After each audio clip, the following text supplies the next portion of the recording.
Hi everybody, it's Clarke Camper with the July edition of Wall Street and Washington. Today I'd like to cover three things. First, I'd like to talk about the ongoing saga to increase the federal debt ceiling. Second, I'd like to talk about what that saga means for what we can expect out of Washington this fall. And then third, I'd like to make some comments about the evolution of opposition to Dodd-Frank. First, in terms of the ongoing saga to raise the federal debt ceiling, well, I continue to believe that there will indeed be an agreement between the administration and Congress to increase the debt ceiling. That said, it's obviously been very ugly, in fact, more ugly than I would have expected.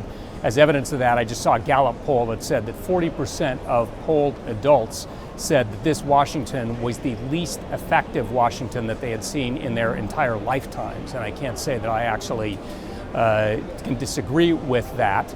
But again, I do believe that at the end of the day, both Congress and the administration are going to come to agreement on a debt ceiling. The real question is whether or not there's some kind of grand bargain associated with that agreement.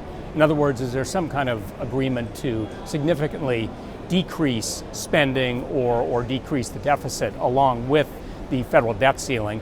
And it's a very, very volatile situation. However, as I film this, it looks very likely that there will be no such grand bargain. In other words, likely that we would only get a debt ceiling increase. And frankly, that would leave all sides embittered and frustrated. The most disappointing thing for me about that is it would be a very classic Washington solution, really missing the forest for the trees, where you essentially address the issue at hand, but do nothing about the larger problem. As somebody said to me just the other day, the sound that you're starting to hear, the sort of clanging sound you're starting to hear out of Washington is a big old can getting rolled into place, ready to being kicked down the road. Now again, that may not come to pass. Just over the last couple of days, there's been some glimmer of hope that we could reignite some kind of grand bargain, but as I say, at this time, it does not look likely. So what does that mean for this fall? What can we expect to see out of Washington, crystal balling it a little bit? Well, let's go with the scenario that I just outlined, the most likely scenario where there is no grand bargain.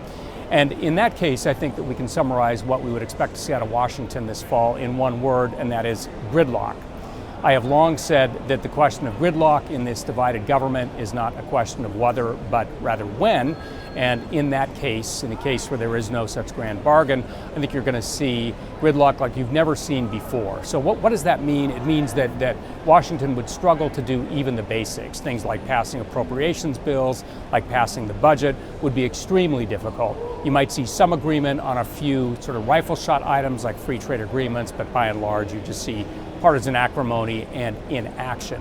Now, let's take for a moment the alternative, and I think more likely scenario of some kind of grand bargain being reached. There I'm much more optimistic. Of course, you'll have many people who are disgruntled in Washington on both the left and the right. They would not be happy about the grand bargain, that much is sure.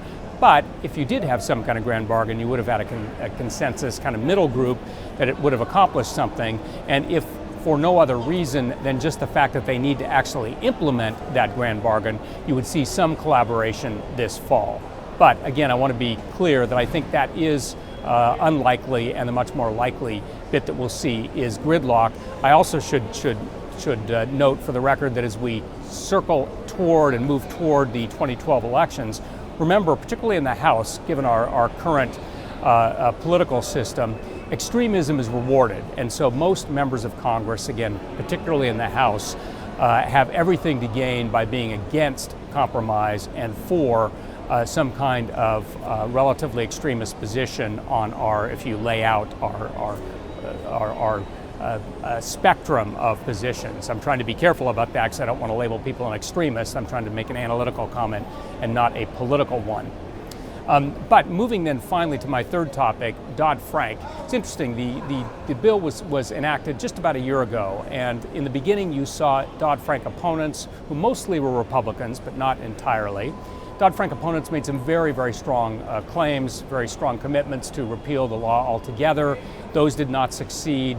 You saw then opponents move towards some attempts to repeal whole portions of Dodd-Frank, or maybe some rifle shot provisions of Dodd-Frank. As expected, those did not succeed. I've been saying that with Democrats in control of the Senate and the Obama administration, obviously in the White House, that any significant effort to repeal Dodd-Frank is very unlikely to succeed.